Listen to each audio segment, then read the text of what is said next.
Council Committee on Administration and Finance, co-post with the Committee of the Whole, met in the Council Chamber on Thursday, June 14, 2018, at 5 p.m. for the purpose of discussing the matters listed below. Notice this meeting was posted on June 1st, 2018, at 10:44 a.m. We voted on our May 31st, 2018 A&F budget meeting by 4 yes, none opposed to move this time. Because it's a standing meeting, we had to take a vote to change it from the 6 o'clock start. We have 3 members of the committee present right now. Currently absent are Councilors Flynn and Fury. I do expect them both to arrive, but we will get started without them. And we'll start with the simplest matter, which is an A&F only posted matter. Council Order 336. Order that the sum of $10,000 hereby appropriated from receipts reserved sale of lots account to the DPS burial services account in accordance with the recommendation of Her Honor the Mayor. This was received after the deadline for our last council meeting as a routine matter. So if any member would want to make a motion on this. Councilor Peterson. I move to approve this. $10,000 for the DPS burial services account. Second.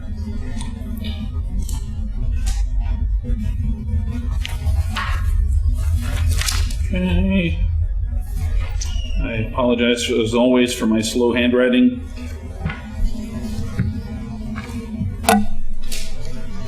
So the motion for approval was made by Councilor Peterson, seconded by Councilor Dibble. Seeing no further discussion, all those in favor? Opposed? So moved. Josh, what number was that? What matter number was that? That was 336, the DPS burial account. All right, he's in order. It was Yeah, I the took only that out one of that order. wasn't co-posted. So, yeah, it was the only matter not co-posted. So, and what we'll do... Huh? They're both aware, so they should be here. I'll ask, would you guys like to do number 340 next? That one is the Bentley roof replacement CIP. Whatever you Number want. 340? Yeah. Sure.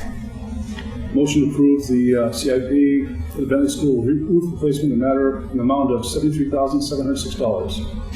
Councilor Dibble moves to approve Council Order 340 for the sum of $73,706 for the Bentley CIP. Second. Seconded by Councilor Peterson.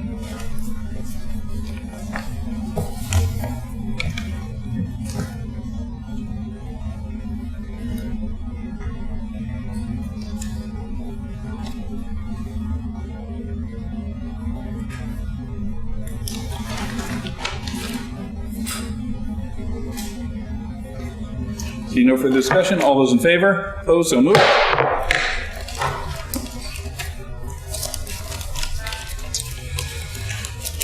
All right, that takes care of the 2 easiest ones. And Pick a hard one.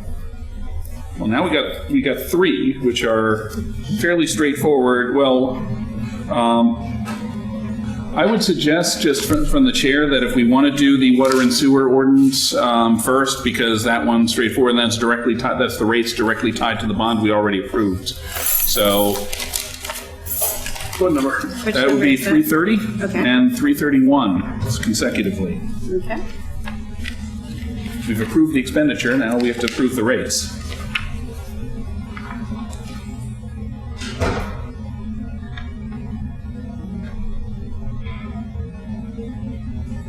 And that gives people more time to come, hopefully, for the, for the CPA stuff. So if and as they get here. Yeah. So in this case, hang on one second. We have a question from Joanne. Joanne, what do you have a question? I would just like to request, it's very hard to hear you people, so if you put the microphone near your... There's no speaker, so it doesn't help. There's no sound system in here. It's for the... It's only for the TV and recording. Well, speak louder. I'll do my best. I'd cough up a lung if I kept doing that for more than a few seconds at a time, I'm afraid. Why is that a problem? Good point. Thank you to our trusty media for that reminder. On 3:30, I'll just, if there's any questions, because I know Dominic is here and could probably speak quickly to anything if there's questions on this, but it should be fairly straightforward.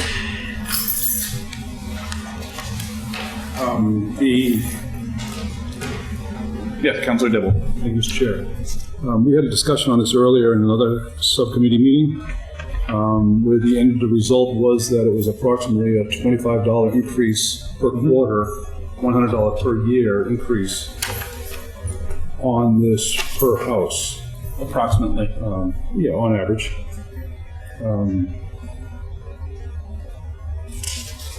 I don't see exactly where we're voting on this, so are we voting to set the rate at $331 and $448 respectively? For residential and non-residential, yes. This is just different format than I've seen in previous years. Yeah, this is just setting what the water rate is and the sewer rate is based on that. We have a water rate here, and what is the sewer rate? That's on order 331. Sorry. Okay. So they're separate orders for each one. They're Gotcha. All right, well, you said water and sewer, so you had... Yeah, it's the twofer. It's still a different format than the past. So I'll make a motion that we approve the residential per 100 cubic feet water rate at $3.31, and the non-residential per 100 cubic feet at $4.48.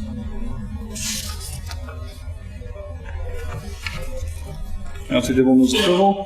I second. Do we have to also, We have to do each order separately. but I mean, the These are- sections of this order, do we have to do both of them? No, it's just, No, okay. These are in the format of ordinances, so. Okay, yeah. yeah, so we okay. have to vote to accept the ordinance Second. for first passage in this case.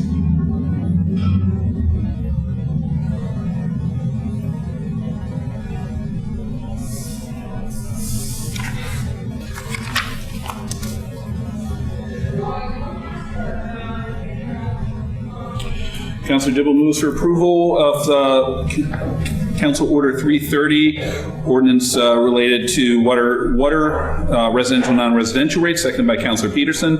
All those in favor? Opposed? So moved. Well, I wish we were this efficient all the time, but and that brings us to Council Order 331, which is the last of the relatively easy ones. Councilor Dibble. Yes, again, seeing that we discussed this pretty extensively in a previous subcommittee meeting, I'd like to make a motion to approve this ordinance, setting the residential sewer rate per 100 cubic feet at $6.71, non-residential per 100 cubic feet up to 25,000 cubic feet at $10.61, non-residential per 100 cubic feet for 25,000 cubic feet and greater. That's a big one per month. At $13.01. Those must be pretty large facilities. Yeah, that's intended for the really big industrial users. Yep. So Councilor Dibble moves for approval for first passage on Council Order 331, Second. seconded by Councilor Peterson.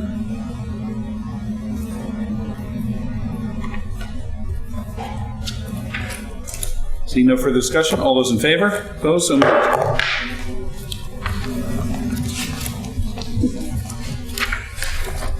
That brings us to some homework. So, thank you for being there for nothing that happened, but I was happy to be here. happy to not be here. All right, that brings us to Council Order number 354, appropriation of the $736,047.97 within CPN funds for fiscal year 2019 programs.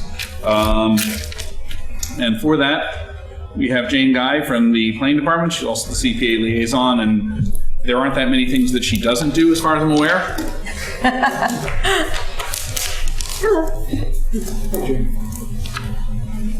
What number are we on? We're 354, the last one we have on here.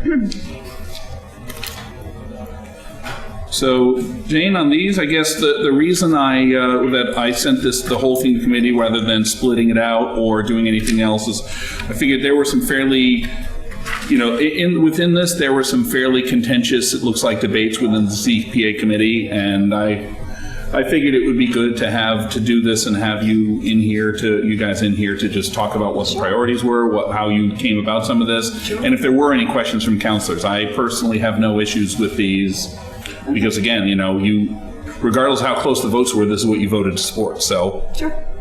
All right. So you should have gotten a copy of the report, so hopefully you've read it. With me here is the chair, Kevin Canacho, and Joanne McCrae, one of the members of the board. I believe that Aaron Schaefer and Tom Daniel will be coming in. They're in a meeting in some other Yeah. office, but they should be coming in shortly. The good Ward 7 counselor put them to work. So this funding round, the CPC received 15 new or carried over, well, they reviewed 15 new or carried over applications totaling over $1,342,000, with approximately $736,000 available to spend. That included the approved budget for FY19 as well as carried over funds that we had from this year. Of these, the CPC ranked the applications 9 of them high, 2 medium, and 4 low. And so they're recommending funding for the 9 high priority projects. All but one of the remaining applications that were not recommended for funding, one was not recommended for funding at all. The rest of the applications, the other 5, have been carried over to the next round for consideration next year. So they were all worthwhile projects, but were just not seen as priorities for this year in comparison to the ones that they're recommending now. The 9 projects recommended for funding include 5 historic resource projects and 4 recreational land projects. So let me just reiterate that the 9 that we're talking about were all ranked high priority. In most cases, the difference in the votes related to discussion on how much funds to recommend for each given project. So if you'd like me to go over each one, I'm happy to do that. Well, anything you want to highlight? I'm curious as to what didn't make it in this round. Sure. So the medium priority projects were the conservation of historic artwork in the council chambers here, the second phase. Hamilton Hall facade preservation, Hamilton Hall fence restoration. The little ones were Hamilton Hall fence restoration and Hamilton Hall stone windows, and historic New England upgrades to the fire detection system at the Phillips House. And the one that was not recommended for funding that's not being carried over is the St. Mary Italian Church grotto, applied for by the Salem Community Arts Center. Okay. Also is carried over as they split the Ryan Brenner Memorial Skate Park into completion of the work, and the bowl, as they call it, the bowl has been carried over to next year. Okay. I'll say my only really significant question, and I'll say that I'm not opposed to it, is on the common fence, and I've had some discussion of this with a number of my friends, one of whom's right over there. And so what are we, I know one of the issues that we have is just the fact that cast iron is pretty much rotten stuff, and even though it's architecturally magnificent, and even though we are replacing sections and those sections are coming out and looking fantastic, we've also had still a lot of further deterioration and damage to sections. So my questions on that are, what kind of precautions are we taking at this point to try and protect what we are repairing? And the other question is, what are we doing as far as materials work to try and make this fence, as it gets redone, more durable, so that hopefully it lasts long enough that we can finish doing it before we have to replace them? These are the exact questions that the CPC members asked, and Erin Schaefer, who just walked in, was here at for the CPC meetings about this, and she talked extensively about those specific questions. So if you would like to have Erin come up and talk about it, she'd be happy to do so.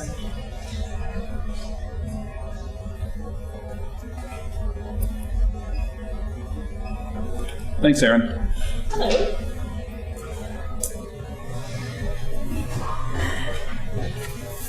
So first, I want to start off by talking about the materials that we're using.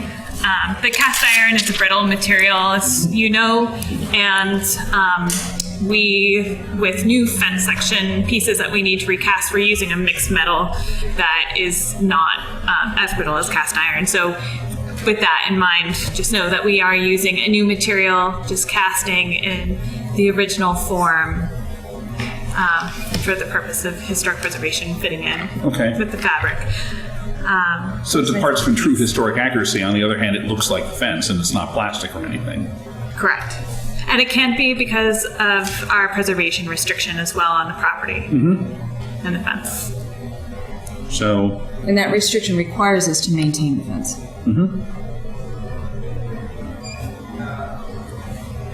Councilor Dibble. Hey, Mr. Chair, I brought this matter up in committee earlier this year. And in my opinion, Jane can probably back me up on this, in my opinion, over the last 30 years, we've put in several $1 million into the fence. And I've been questioning this for decades now, and I question this, it's a true story, it's true. I personally oversaw a lot of money on that fence back in the 80s and 90s, and that's in the 80s money. So we're spending a lot of money on the fence. I'm happy to hear that we're doing something differently than what we were doing from year after year. What is the material that we're using now? It's not cast iron. It's a mixed metal. What does that mean? I can get back to you on the exact composite of the metal types if you'd like. Something alloy. It's an alloy metal combination. Yeah. I'm absolutely in favor of restoring the fence and keeping it in good shape. But I'm even more in favor of not wasting so much money. And I think including myself, I think we're wasting a lot of money in the practice of keep doing something over and over again that wasn't working in the 80s, and we just kept doing it for the next 3 decades. And hopefully what we're doing now will last a lot longer than what the cast iron was lasting. Certainly hope so. The Salem common fence was made out of basically scrap junk metal, cast, and that's what we have, and it just disintegrates and rots pretty fast. That's the reason why they call it wrought iron. But I do want to say one of the other components on the construction, not necessarily the material, but the actual design of how the new fence structure is hinged. You'll notice that there are bolts at the locations where the fence sections are knit together to the posts on the restored pieces. That allows for freezing and thawing of the metal as well, due to concerns, not necessarily concerns of the metal itself, but it's just another mechanism in design that we are currently using to account for weatherization on the fence as well with our new pieces. we added that practice in about 1991 on my 4th Salem Common fence restoration project. It's been going on for years. So that helps a little bit, but I'm glad that we're switching type of metal. I don't know what the answer is, but I know we spend too much money, and we need a better solution to not spend millions of dollars on that fence. One of the other problems too is in the winter, the snow plowing. And in 2012, we hired a consultant to do a master plan for the fence and assess all of the sections. And one of the things that they found is that the worst sections were the ones that are across the street from driveways. And so one of the things that came out of this is some recommendations, and Erin has been working with Park and Rec to kind of not enforce but encourage those recommendations, is trying to prevent the plowers of the driveways putting it onto the fence, and whether that's bollards in the winter between the fence and the curb or something to protect it, and because we want to protect the investment. And that was one of the things that the CBC did discuss heavily. But I have to say that the fence was the one item that at our annual public hearing in October had the most support. It's the only project that we had during the deliberations of the funding that there were people that was not the applicant that came in to speak in favor of this project. And it was the second highest priority by the CPC. Kevin, you want to come up and so the microphone can catch you? Jump on what Jay was saying. The root problem, it is the root problem of this, is the snowplows. 80% of that damage is from snowplows. Nobody's held accountability for that at all. You got the guys plowing the streets in Salem, and they stack the snow up against the fence with their private plow people. But last year, the year before, where it was plowing the fence or the streets around the fence, they smashed a big section out. No accountability. Those guys have insurance, but they're bonded. So if they could devise a plan of DPWs to segregate who does what section, then you can find out who hit that fence. But the root of the problem is 80% of it is being wrecked by the plows. 10% is probably vandalism. But the root of the problem is the plowing in the winter. So within that, is there anything that we can realistically do to try and get a better handle on either private or public plows and what's causing that? Because if some of these repairs can be borne by the people who are breaking it, I think it's better for everybody. I don't know the answer to that. Tricia's here. I don't know if she knows the answer to that, but I mean, I tried, I know that Ray and I have discussed this as well, and there is a way to track who does what areas of the streets. The problem is, when did it occur? It's almost like people have to catch them when they act, and the feeling was also there's a lot of private ones that are from across the street or the funeral home and other businesses that are doing the same thing, and so it's just... and it can be over time too. It doesn't mean that one pile of snow knocks it down. Yeah. It's a pile of snow this storm and a pile of storm next storm, and so it's really trying to prevent them from actually getting the snow to the fence at all. So Jenna, if you can come up so that we can be heard. Yes, sir.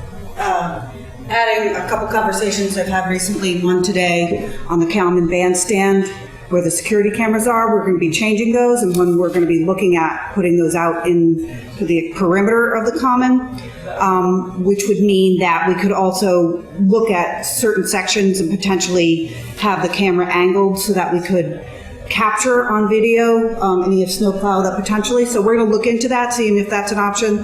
The second is I did have some discussions related to our insurance, our own insurance, and that other cities and towns, you can insure pieces like this, and then your insurance company kind of takes care of the sort of dealing with the other insurance company of the company who might have busted it. So, and they kind of take care of that and bring you the insurance. So those are two options I think we can explore. But I think security cameras might help, and signage too. We talked about potentially some signage of just reminding snowplows. Yeah, I have one other suggestion that I would put out there, and maybe my colleagues might have others.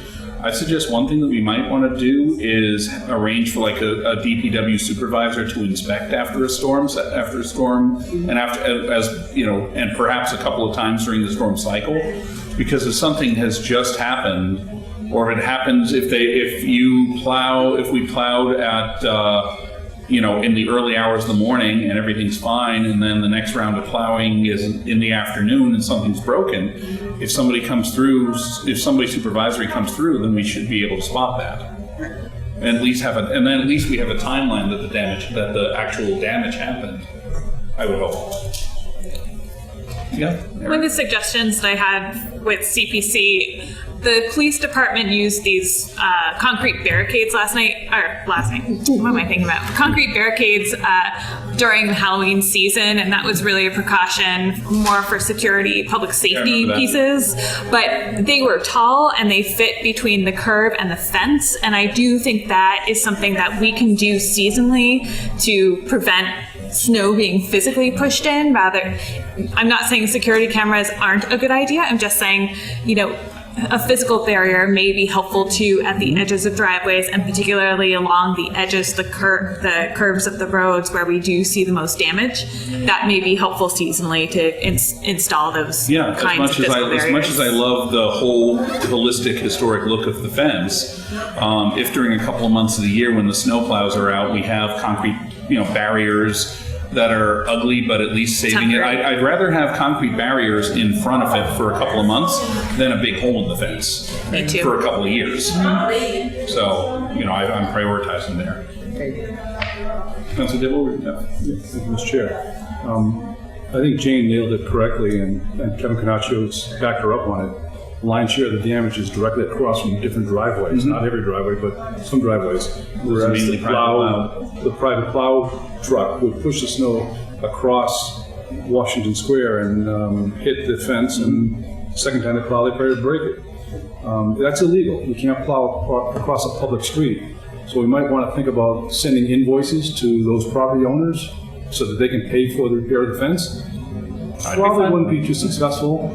Probably strike a nerve with a lot of people, but they're the ones that are doing the 80% of the damage, as was justified. But I think we can spend $5 worth of stamps and send a letter to every property all the way around the common advising that this is illegal, it's damaging the fence, can you please help us? Stop plowing across the street onto the Salem Common. And that's something that Patrol So could potentially is that look for. something that you can volunteer to do through your department? For DPW, but yeah, I can talk to them about it for sure. To protect the park. I'll pay for the stamps. And that'll probably solve I got half of money. them. Half the private contractors are still going to do it when nobody's looking, because it's easier. But half of them will be good people, and especially if they're made aware of how much money we're spending to fix their damage. And they're usually the ones that are advocating for the fence to be repaired. We love the fence, oops. Mention the security cameras in the letter. Yeah, exactly. Yeah, smile, you're on camera. Yeah. And in 1986, we did a giant restoration of the Salem Common fence all the way around 100%. And then every other year for a long time, we did minor repairs to this. So Jane, my guess, I've been gone from working for the city for 15 years or so, but I bet the same practice has happened, that we made some I think repairs. there was quite a few years that nothing was done with it. Nothing. Remember, the Okay. city was broke about a decade and a half ago, so. I think I probably made 6 or 7 really major repairs to it while I was with the city. Yeah, it's probably a significant gap between that time and what we started in around 2012 or so. Really, it was right around when the CPA came in that we started getting aggressive about fixing Well, that the was fence. the Salem Common fence was the poster child for CPA, actually. Yeah. And there's been some portion in it all throughout, so. Councilor Dibble, you still have the floor? Motion to have the Park and Recreation Director work with the Director of Public Services Well, it's to have, as part of our, it's not, I don't think it's on making a motion within our committee. So it's on the record that these two department heads send out the letter to all of the But I'm abutters. saying I don't think we can do it within this order, because it's just straight the funding order. But if we could bring in an order at the meeting itself to put that together. I think they'll do it anyway. But Okay, let's get it done soon so that everybody's on board before snow hits the ground. Councilor Peterson, did you have another question, or are there any other of these that you would like that members would like to ask about? That was the one that I had the questions about. Thank you, Mr. Chair. I did have a question, actually, sorry. It's okay.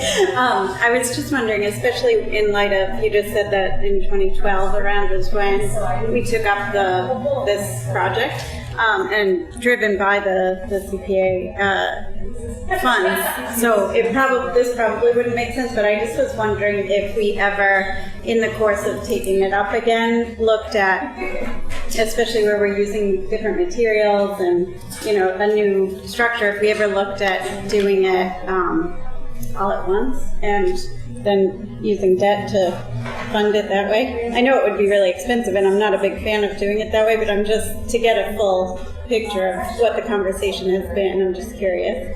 I don't know if bonding has been looked at. Do you know? Yeah, Jenna, I can take that. So based on, I think it was about 140, 150,000 a section, we estimate about 2.4 million to finish it, if you did it all at once. You could also spread it over years, but that would be the amount, which is a big lift. The other would be to take a big chunk of it on and potentially procure it and have it done sort of annually over 5 years, but take the bond out at once. Right. So that you could, instead of procuring small sections at a time, you don't get good pricing, and they won't bid on small sections. So that's the other option, is at least to try to get a big enough chunk of money so that you can do a lot of it. That way you get more successful bidders. And that's what we're working toward this year. Okay. In pooling together funding from FY18 and this both CIP and CPA requests this year is to do exactly that. Okay. There are only a handful of foundries that specialize in this kind of work, and we are competing with places like Fenway and the Harvard Forest and the Longfellow Bridge, to be honest. And so They used a lot of iron. exactly. So we are competing on quite a large scale for this kind of So even if specialized we wanted work. to do it all at once, we probably wouldn't. If we wanted to do it all at once, it would be a very giant contract and Yes. great for the foundry. It would probably be easier for them to take on that job rather than $100,000 at a time, which doesn't get us very far, to be honest. Okay, yeah, thank you. I just wanted to get a full picture of how the discussion had gone. I appreciate that. Councilor Dibble. Sure. I'm a little uncomfortable approving $736,000 tonight for all of this, but there's sections on here that I know the details on, and I'm willing to vote on them and approve them tonight. This is I'll say a 20-page document, 10-page, double-sided, that I was just handed here tonight, and I might have been emailed this, I'm not sure. It was in the packet last week, or 2 weeks, at the last meeting we got this given to us. We've spent some 30 hours a week. I have spent about 30 hours a week reviewing this budget and having budget meetings almost every day of the week in the last 2 weeks. Without having any kind of presentation on what, brief, even 1 minute on each one of these 12 items, I'm uncomfortable voting on these. I don't even know what they are. Lighthouse 34 PB Street, for instance, the next line is blank, and it's for $130,000. I can point out, actually, I'm sure Jane can take you through this too, just as easily, because this is, and if you go to the overview, which is page 2 on here, that's where the total breakdowns are. But this is undesignated funds from the previous year, because we can carry over reserve if we don't fund everything, and then the funds for fiscal year 2019. So this is all the CPA appropriation, which is then determined and evaluated and fully run through by the CPC committee, which Kevin's over here as the chair. So they work on that as a committee, and then our job is to ratify their recommendations. This is coming strictly out of CPC funding, not our funding. We're the gatekeepers, and I'm hesitant on spending public tax dollar monies on private entities without a real public benefit. So yes, things like the golf court paths, we've talked about them many times, the skate park, absolutely. We're in favor of a whole bunch of these things, but some things that we just don't even know what they are, and some are clearly private property, which may have a good public benefit to what we're doing here. But without having a discussion, I'd like to see this divided. We move the public ones forward, and then keep the rest of them in committee and have a discussion about them.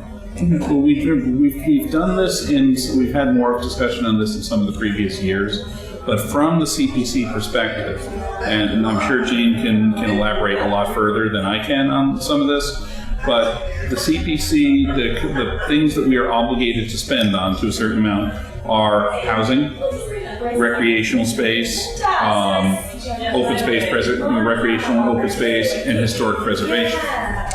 So with historic preservation, the historic preservation element of it, we use that for preservation on some private projects that we deem historically worthy. And we, of course, in Salem, given the nature of the city, we have a lot of private historic structures that are in need of preservation and are in need of funding.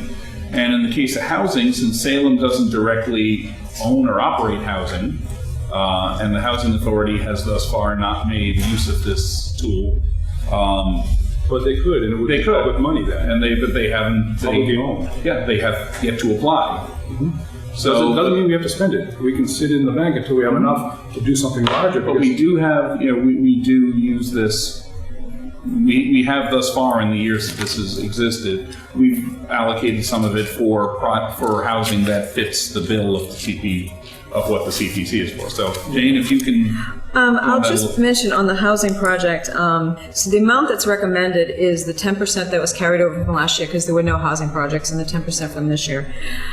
With affordable housing projects, as you know, the city does not do housing projects. We support nonprofits like North Shore CDC and Harbor Lake Community Partners, and they do the affordable housing projects. This is an $8 million project, and so in order for them to get financing, there's always a need for a local match, whether that's coming out of CDBG or home funding or CPA. They are always looking for a local match the states, the other funding sources, because they want to see that there's support. So this is the local match, and it's required for us to spend, and it's an $8 million project, so it's sort of a drop in the bucket. It's not going to affect them either way, other than if without a local match, then we would have to do it from CDBG. We would have to do it from somewhere else to show support for them to get the state or federal funding that they're seeking, or the other primary loans. And the block grants don't go that far, so CDBG doesn't go that far. So if you want to speak to any of the other, because there's two other private projects here. There's the some further allocation on the roof replacement, and I understand after I had questions for that one, so I called the Seven Gables to have a discussion about it and get my questions answered. And so that one, we already previously approved funding to do the roof, and the reason for this is because they did the roof previously and the nails failed, and apparently this is something that's happening across the county with these nails, and so through no fault of their own, but this is the second time they're having to do the roof, as well as other places, other historic buildings in other communities having to redo roofing because of these failed nails. And so when they put it out to bid, it came in insurance higher. and legal so they're issues. coming back to be able to finish the project, and so they're asking for the difference. And actually, it's not the difference. They are putting in a significant amount of money as well. Yeah, when I had asked about it, the point was they explored legal alternatives on it and they explored insurance alternatives, and to pursue those would cost them more than they felt that they could recoup. So the total roof replacement cost is $138,000. And then How much did we give last year? We $42,500. and that was, I believe, in two different requests So this will be about $70,000 in total for the House Seven Gables roof. Yes, for the main building. 69. Yeah. And then the other private project here is for the former church, the former Universal Church, the Bridge at 211. Why are we putting windows in a private church building? Well, it's no longer a church, but Jane, if you Yeah, it is no longer a church. I'm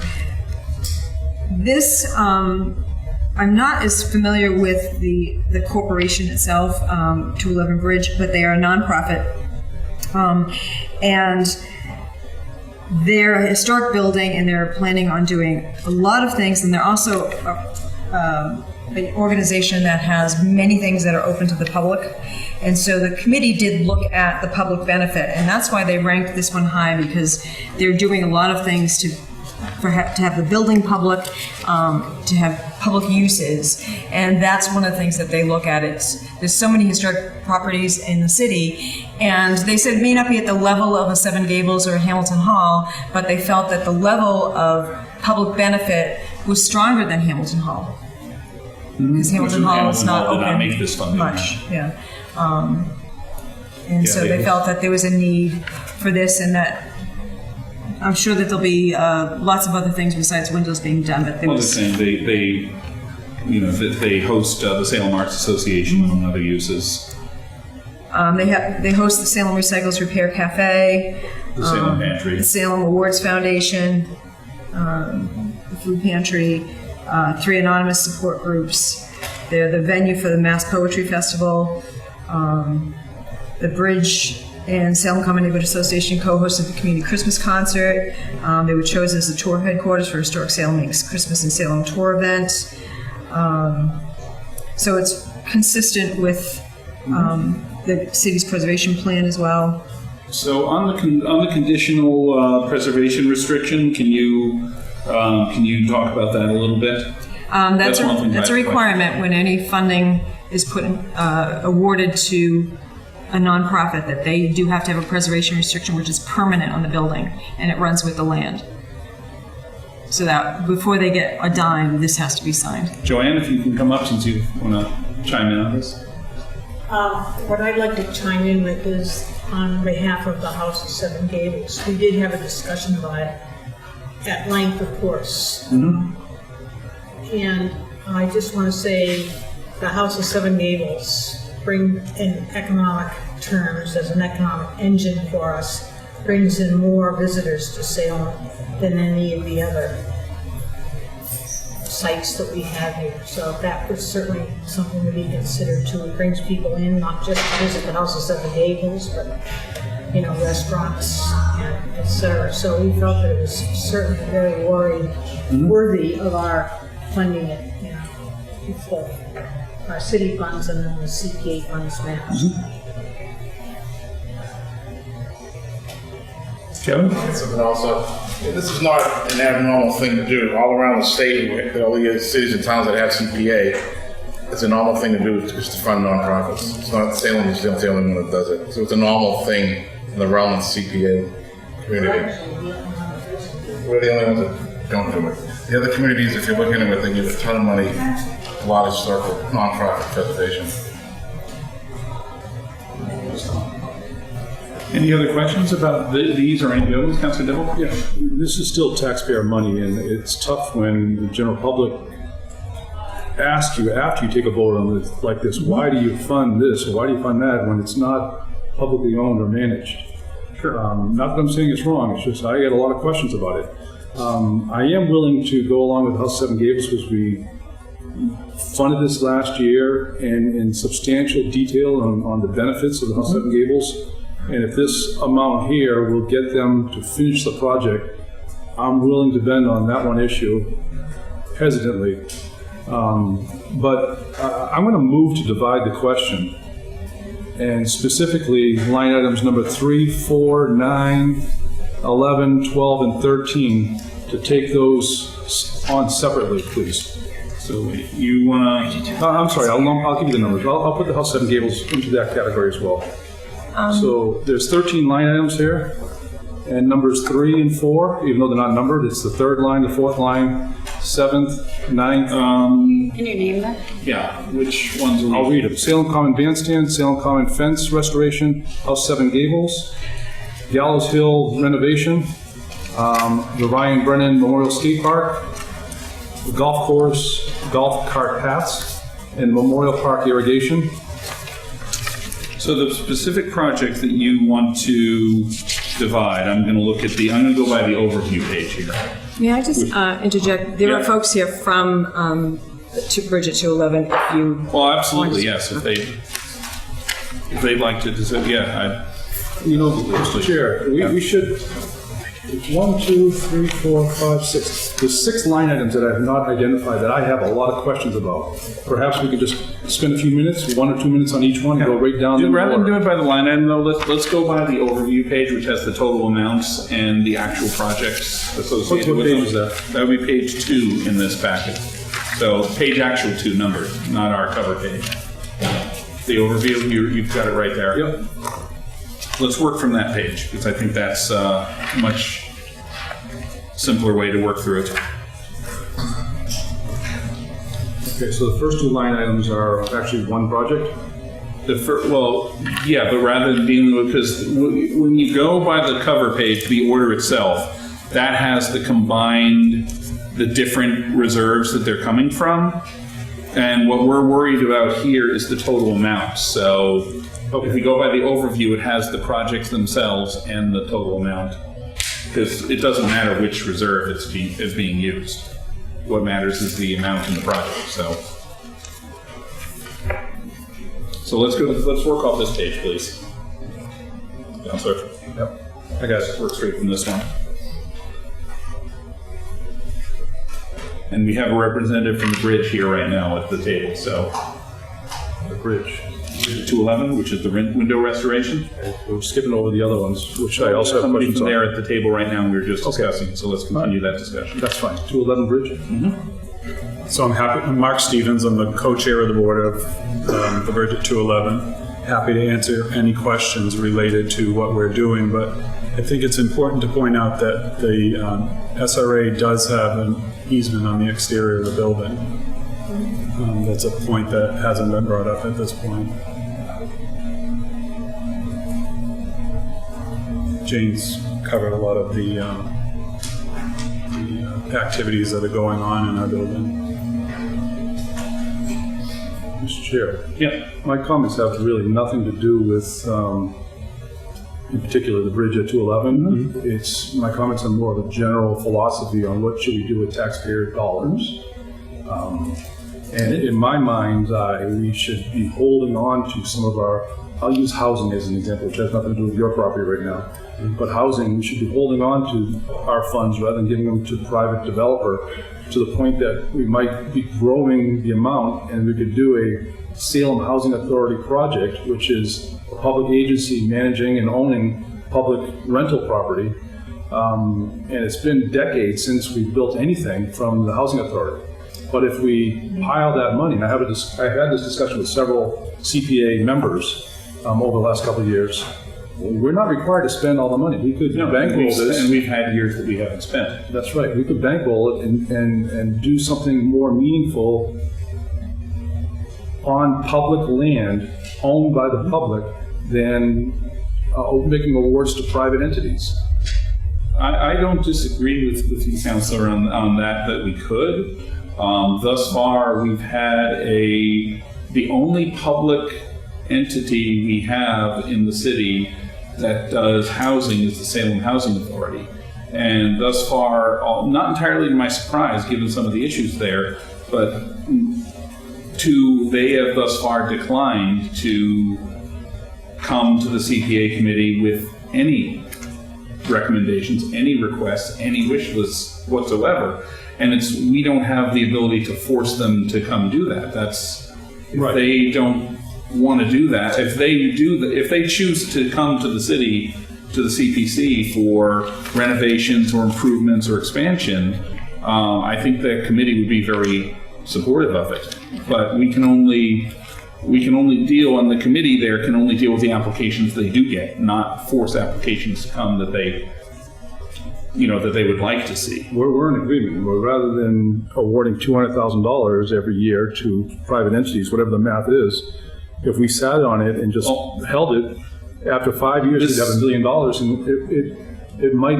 As James said, the reason that this award has been proposed at $130,000 is because in the previous cycle, they granted no money for housing development to any applicants. There were no applicants that were received or considered for it. So they held over money from FY 2018 and would like to award that along with the FY 2019 allocation. We allocate the minimum amount of money to housing that we can by the CPA.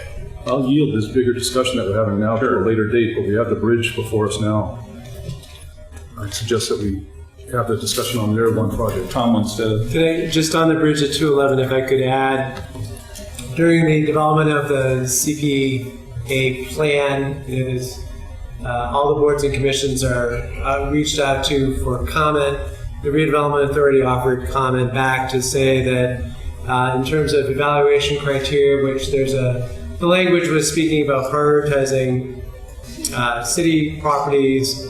The SRA offered that SRA assets should be included in that. That was incorporated into it. And so the fact that this property does have a facade easement under the SRA is very intentional. I just wanted you to understand there's a lot of intentionality behind the Redevelopment Authority and adding that change to that criteria. And also for support of this project because of its significance in the urban renewal area. As a W, to our planner, Tom, what protections do we have on this? This is a relatively small amount of money. It's only $42,000 only. What protections do we have on this public money? I'm just using this as an example because we have some others. And I like the work that you do, but my question and my ideas are bigger than just your one building and what you do. What protections do we have on this public money when a gift is made to a private entity? So we know what this money is going towards. It's going towards window restoration that will be done to preserve the historic integrity of the property. I think the public value from this is the historic preservation aspect of it. So this is one funding source to a broader goal that the organization has for preservation of the building. I think that's the interest that's served. If something were to happen and this organization were to transition off, the building and the asset of the restored windows is something that endures beyond. Well, let me use an example. If we were to fund, $1 million worth of work at I'm sorry, but use the bridge. Yeah. We can allow $1 million worth of work. That's public taxpayer money going into this building. Then the bridge decides to sell the property. What protection do we have for that $1 million or the $42,000 that we're looking for now? There is really no protection. Well, there's a preservation restriction Right. on top of the SRA, because they'll have to be both. Can you explain what that? The preservation restriction is done with Massachusetts Historical Commission. They sign it, we create it, they approve it, it's documented, it's filed at the Registry of Deeds. We have them for Old Town Hall, we have them for the Salem Common Fence. It means that you are required to maintain it. It has a whole section of maintenance. And also, if you want to make changes, you have to go through Mass Historic and through the city to approve changes that you make to the building. So this will be not just on the windows, it'll be on the entire building. And that runs with the land, permanent. Is that for each one of these private entities? Mm-hmm. Yeah, so the housing one will be a permanent affordable housing restriction. So it's not a preservation restriction, it's a permanent affordable housing. So there will be a requirement that it remain affordable in perpetuity. And as you know, right now there is a housing crisis. And so I also do CDBG. And at our public hearings, the number one thing everybody talked about is the need for more affordable housing. The one public letter, written comment letter I got from Lucy Cruciato from the Point Neighborhood Association asking as much money as possible be put into affordable housing. So there's a crisis now. There's an opportunity now to support something. I have no faith whatsoever that the Salem Housing Authority will come in with anything at any time. And I think that while we have the money and we have an opportunity and there's funding and there's a project and there's a strong need, I really think that this should be funded. And if I could just build on that, I mean, through all of our outreach last year with Imagine Salem, housing was at the top of those conversations. And just echoing what Jane said, it's looking at providing opportunities for more affordable housing. We are fortunate in this city to have a very active organization, North Shore CDC. Harbor Light Community Partners is another one that's been doing some good work. The North Shore CDC is delivering affordable housing to this community in a way that other communities don't have that opportunity. So the small amount of money from CPA, which is entirely consistent with the mission of the CPA, I think is a really solid investment for the city to make to further this housing development. So this is just a small piece of the whole. No, I understand, Tom. So the one thing I'll say is that really now recognize Councilor Peterson that restriction for any of these projects, if a project takes CPA funding, it receives the according restriction as a permanent feature, whether it's an open space acquisition. For non-city, so one of the reasons why 2 years ago, or a year and a half ago, I opposed at the time the purchase of the 289 Derby lot with CPC money was because that would put a permanent open space restriction, and that would leave the city, should we choose to do so in the future or decide there's a need to do so or it doesn't work, we would have no opportunity to then take that park and repurpose it. It would have been restricted to that use forever. So that's why I advocated that we do it with general funds instead of CPC money. I also didn't want to encumber that much cash flow from that portion of the recreation portion. So, Councilor Peterson? Thank you, Mr. Chair. Being an almost 400-year-old city, we probably have a different perspective than some other communities on what these words we're using, permanent, forever, mean. Can you talk a little bit more about that? I mean, is it like forever? It is forever. Yes, the legislation calls for forever. When we do, like I'm part of, with these housing developments, I'm part of the closing. So I help review all of the along with our city attorneys, I help review the documents to make sure that the restrictions are in place. And they immediately put 99 years, and I'm like, no, it's perpetuity. So that cannot change unless the legislation changes. legislation here or at No, the state level. Okay. You have the state level, the state enabling legislation would have to change. Thank you. Councilor Dibble, were there any more of these that you want to ask about while we have everybody here? Or? Sure. Under the Salem Common Fence restoration, it says $125,000 on page 2, but in the cover letter, we have $37,000. 37 is coming out of the fund balance, 66.9 is coming out of the FY19 historic reserve, and 2852 is coming out of the FY19 budgeted reserve. It's just the Okay, so we The have way three. it's Allocation of allocated. 3 different CPA funds. Now I understand why you want to use page 2 instead of page 1. The Page total 1 is what is, matters. page 1 is pretty confusing. So further down, we have Gallows Hill Services, Design Services. What is the second half of that? I can look it up and probably see it. But under the Gallows Hill, we have the second line item is $40,000. What is that for? I don't know which document you're looking at. We're on line 10 of the first page. The Oh. the one that's blank? In 2001. Yeah. Yes. Fourth up from the bottom. Yeah, I don't know. Yeah, it's the, I'm looking here, it's the full redesign services, for the services for redesigning Gallows Hill Park in both sections. What is the $24,000 for then above it? It's coming out of 2 different accounts. It's coming out of budgeted reserve and open space recreation reserve. The total is 60. Total is 65,000 Correct. out of 2 different different CPA accounts. Because you have the overall you know reserve what? and then you have specific entity reserves with the CPA. So that's my error on page 14 of the, So we had this discussion last year, and I'll use the House Seven Gables as the example. We talked pretty heavily about the amount of money that we were appropriating for the new roof last year. And we talked about it being subject to the public bidding laws and on, which it's not subject to any of those. No. So we have public taxpayer money going to buy something, and we don't follow any of the rules of And it. in fact, you're generally paying less than the city gets to pay.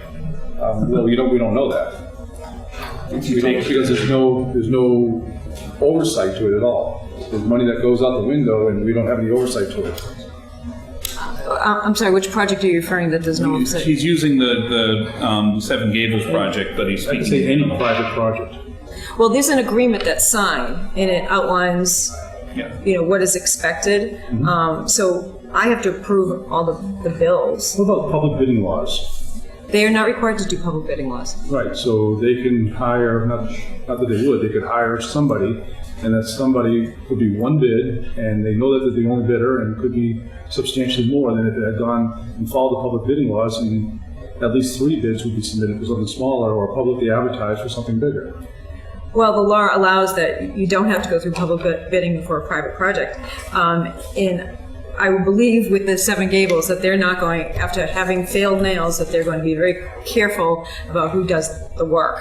But no, we don't ask them to go through public bidding and do Davis-Bacon and prevailing wages and stuff like that. We talked about the House Seven Gables last year, and they, on their own, they did a project and the nails failed, and then we helped them last year with a new roof, and now they're asking for $26,000 more to finish that project, I guess.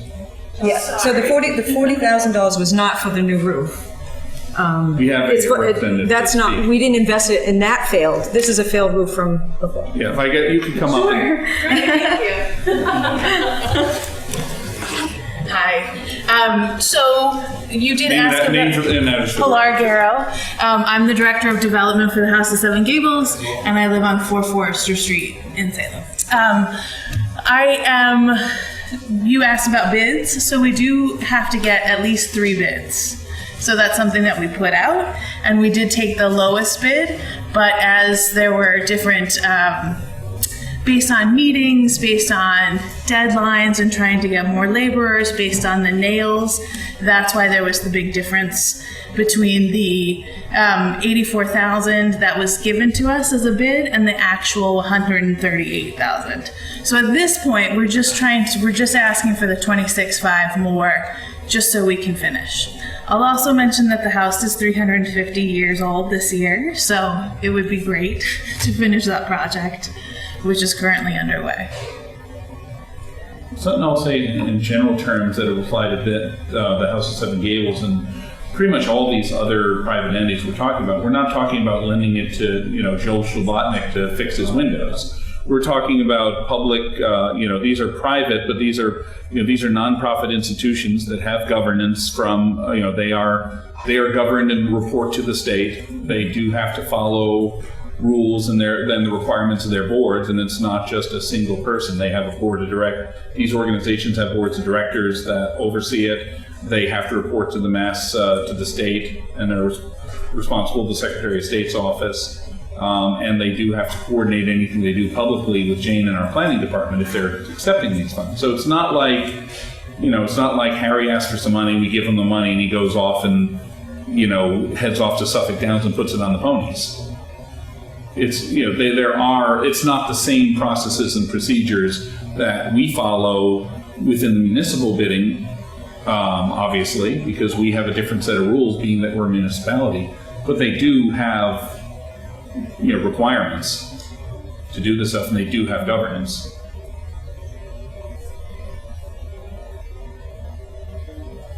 I have a motion to divide the question.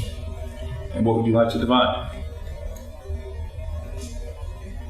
To divide Salem Common Bandstand, Salem Common Fence. What would you like to divide out? Take out. Yes. Okay. I was giving the ones that are in. Take out Lighthouse 34, which is 34 Peabody Street, and 211 Bridge Street. And because of the discussion that we had last year, I will not be adding the House of Seven Gables to it.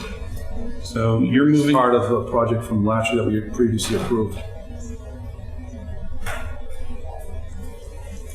I'm not against these projects. I just need to be able to digest them, and maybe the other city councilors would like to digest them as well. It's a lot of information that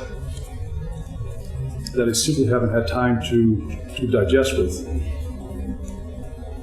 Unlimited number of budget hearings this week and last week, and 6 public hearings on Monday, and on and on. There's been maybe about 70 hours this week in the last 7 days on city council stuff. And I remember last year we had an opportunity to have a in-depth meeting on this, but now we're rushed. We've been at this for basically about an hour so far, so it's not, and we're getting a lot of questions answered. So I'm not. Yep. In that sense, we're doing pretty well with that. So, okay. So let's see if we have time to tackle the other ones after. But I did move to divide the question. Okay. I can give you the entire list. Well, actually, yep. you have. You just moved to divide those 2 out of it. So, yep. Councilor Dibble is moving to divide the question and separate out Lighthouse 34 and the Bridge at 211 window restoration. Perhaps we can resolve that tonight with a better discussion, but I'm not sure if we'll have time. Okay. So Councilor Dibble's moving to divide that out and split that into 2. We have to wait. Well, it would have to be seconded. Seconded to discuss. Well, no, we can discuss it, but Before right now, well, actually, no, it has to be seconded to discuss it. Sorry. All right, I'll second. All right, so Councilor Peterson will second. Under discussion, Councilor Peterson? Yes, thank you, Mr. Chair. I'm just curious what happens if we hold these tonight? Because are they supposed to go up with the rest of the budget in the... No, it's not part of, this is not part of our budget, to be clear. Okay. This is an appropriation from the CP Community Preservation Committee for the funds for the next fiscal year that they're voting. This is their budget. Okay. And they deal with it. They are allocated the money. We allocated them. We collect the money, or the money from the city, from the registry of deeds actually, and our matching funds. So the amount we get from the state comes to us, and then we allocate that to the CPC to divide up for projects. They get the number that they're getting from the state, and they work with it accordingly, and they have the fund reserves. And then they give us the balance for us. They give us what that balance is. We, at our last meeting, approved appropriating that from the state balance to the CPC balance. And then this is also how they recommend disbursement for this year. And it preserves, how much is it in here? And they keep a small reserve, I believe, from the previous year remaining, I think. There won't be a reserve from this, and in November we'll get additional funding when our state match comes in. And that becomes the... And what, on June 30th, once they sort of close the books, unspent admin surcharges above and beyond what we predicted, all that goes into a fund balance, so there'll be money available in November. So, on the division of the question, do you want to add something further? On the division of the question, so if we divide this here, then we will have a 2, at which point I will ask for a vote immediately on the other items that are not divided out, and then we can try and continue discussion on the rest of it. Should that be the case, then we'll go from there. So, on the division of the question, all those in favor? Opposed? I prefer not to, but the matter does not carry.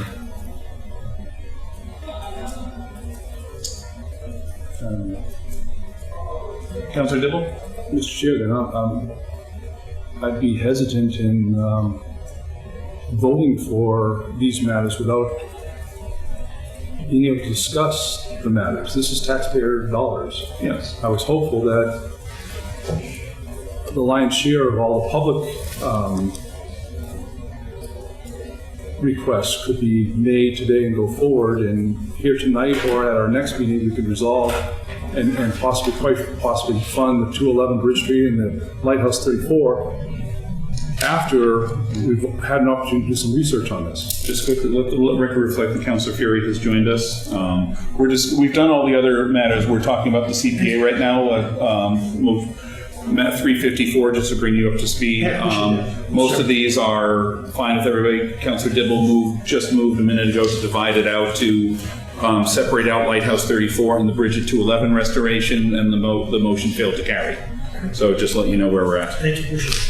I take a look at it, and we've been asking questions about it. So, I mean, I understand your point to it, and I'll say, just from my perspective, I read the stuff when after it came into us, after we sent it to committee at the last meeting. I went and did a review of it all, and like I had at the beginning, I had a lot of questions, primarily about the fence, because I get the role, and we've had this philosophical discussion many times over I think now 5 seasons that we've had the CPA. Some councilors are adamantly opposed to using CPA funds, some past and present are adamantly opposed to using any CPA funds on anything private.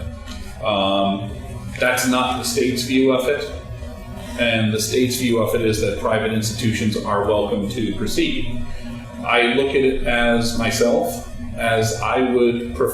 favor the public sources, and I look at the decisions that the CPC made this year and the things that they chose to not recommend go forward for this year and the things they chose to defer, and I see that there were a number of private requests that were in fact deferred or just not accepted entirely.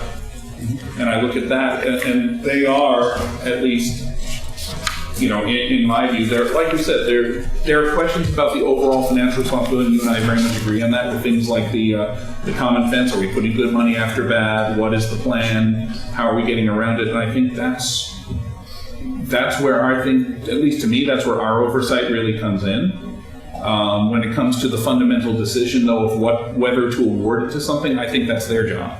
I think the CPC does a great job, and we have representatives of it here tonight to talk about the work that they do if they, when they have. But basically we've appointed members to that board ourselves, and I trust them to make the right decisions. Jane? I'll just mention also that for the bridge, the funding request was for $121,000. So the CPC is recommending about a third of the funding, not 100%. Yeah, there's a lot of cases where these institutions are asking, and we've had that several times in the past too, where institutions ask for more, and there's no, this is what we can afford to give you. And I think with all that, that's one thing that contributes to my comfort with that board. I think they're very responsible. And also the housing one, Lighthouse 34, their request was for $200,000, and the CPC is recommending $130,000. Yeah, and in the previous year, nobody was awarded anything. So I think that affects my comfort level, frankly. So, Anybody have any other comments? Tom? It is a level of comfort. I think that's critical to have that comfort level. I think Jane Guy is the angel of the CPA program, and the members of the board are the angels to continue that tradition and heritage. And without the CPA, even in this room, these payments would not have been restored.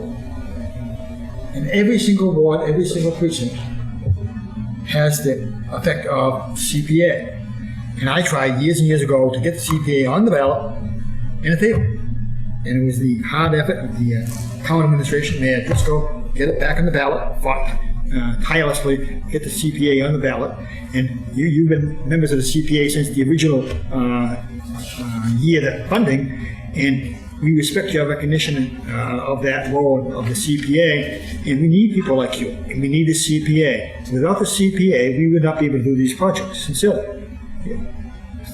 Bircham House, Salem Public Library, parks, the Dixon Chapel, other places throughout the city of Salem has the touch, the human touch. That the city of Salem, all the cutbacks that we've gone through, the deliberation, the last 8 or 10 meetings on the budget. What do you cut? What do you cut? You cut police, fire department, and by the time the budget gets to us, there's nothing to cut. But sincerely, we all know we've very few cuts in this budget at all, if any. But the CPA knows the balance of public and private. Whether it's the House 7 Gables Church on Bridge Street, 211 Bridge Street, they come, and they ask, and they request. And I think it's your professionalism, your dedication to the CPA that makes it all possible. So I thank Jane Guy, and I thank each and every member of the CPA, because the CPA is just a living legacy of a testament to what the city is all about. Is not to forget preservation, historic preservation, housing, open spaces. It's wonderful. 8 square miles, almost celebrating its 400th anniversary, and the CPA is there helping out in so many ways. So, Jane Guy, each and every member of the CPA committee, I've attended your meetings, and it takes a great deal of effort and determination to resolve on your part, saying which one's the priority, which one gets cut. And it's not easy cutting. Check out a primary situation and so on. So thank you, each and every one of you. Jane Guy, thank you much. Well, you did a terrific job. Councilor Dibble? Thank you, Mr. Chair. I have to agree with the good at-large councilor's comments. I think the CPA and what we've funded throughout the city is absolutely wonderful. I've used many of the facilities that have been upgraded. Wonderful comments. But I've also gotten, this is taxpayer money. I've also gotten calls at home, why are we funding specific things that are private entities with no city control, no city oversight? With that, I've been skimming this, the Lighthouse 34 presentation in our documents, and I have a question through you to our city planner.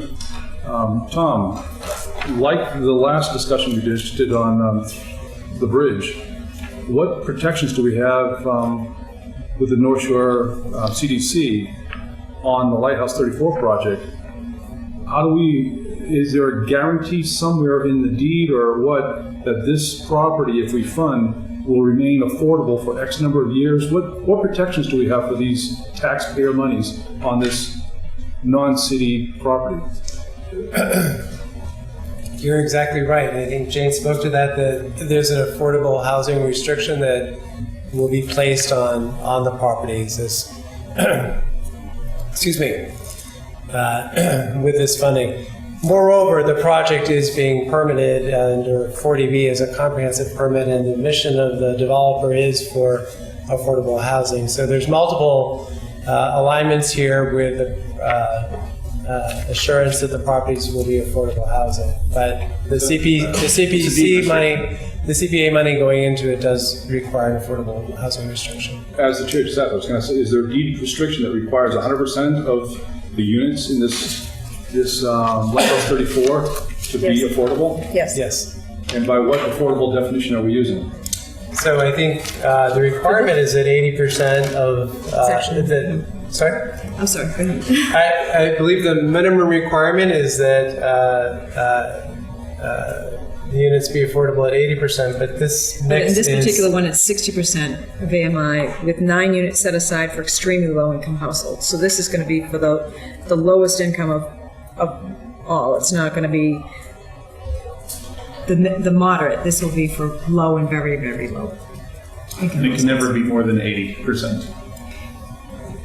The restriction is that the project is being designed as 60%, and it can never be more than 80, and that's part of the deed restriction.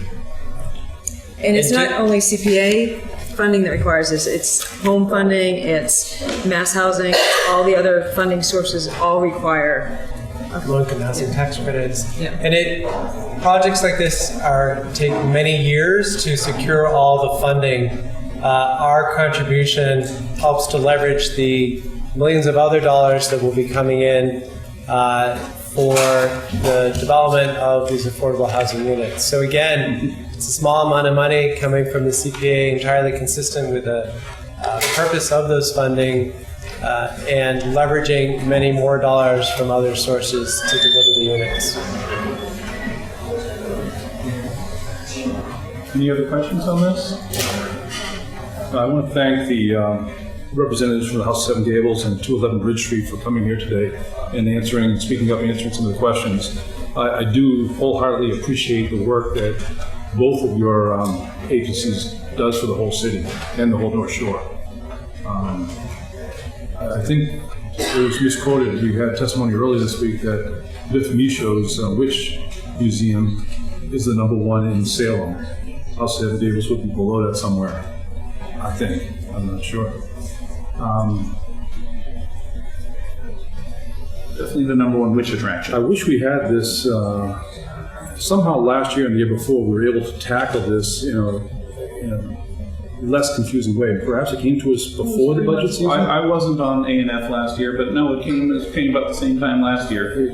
I was on A&F the last couple of years. It was a separate, I believe the last couple of years, it was a separate committee meeting. You didn't tackle a few other matters first, but maybe that was it. But I think last year it was done within the standing meeting at a regular time, so. Joanne, you wanted to add something quick? Yes, thank you. We have to yield the floor in a few minutes, so to the other committee, but come on. I just want to stress that the commission, when we meet, we met 3 meetings, that we went over all of the proposals that were submitted to us. And again, the city has never submitted to the CPA any proposal for housing. And the only one that has is the North Shore CDC, and they're very experienced at it. So we felt that it was definitely a very good use of both the registry of deeds money matched by the taxpayer money here in Salem. So it's the only housing, affordable housing, that has been built in Salem in the last few years. So it's very important that we support that. And we spent 3 meetings they're not contentious, but they're very substantive discussions amongst the committee as to which ones could really benefit the city. And again, they're divided into 3 areas. One is housing, which besides CDC is the only one that's taken advantage of that. Historic preservation and open space and recreation. Thank you. Thank you. Any other questions on these matters? If there aren't any, if somebody wants to make any other motions, so.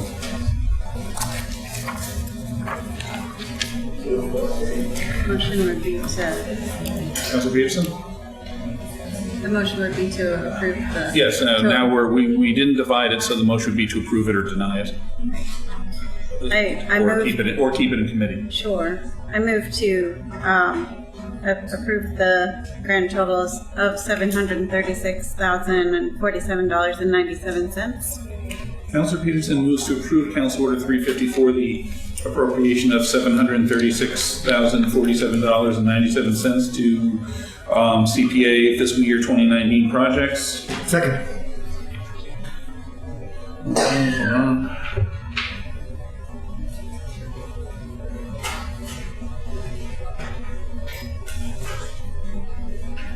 So Councilor Peterson moves approval, seconded by Councilor Fury.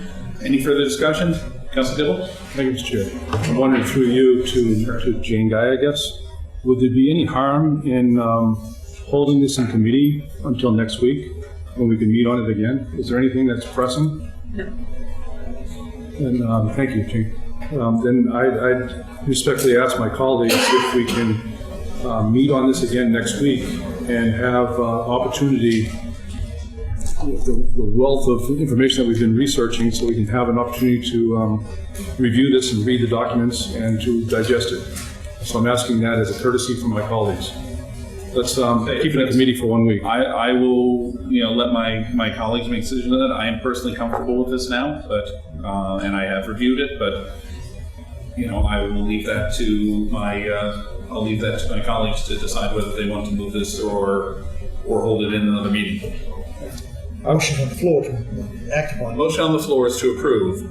Councilor Peterson provided the motion, so if you want to move for approval, you can do so. If you want to withdraw that and move to keep it in committee, you can also do that. I would like to vote, I'm sorry, Chair. I would like to vote in support of this, but I also feel I need to read documents and digest it. And this is a sizable amount of information that... And we did get this 3 weeks ago.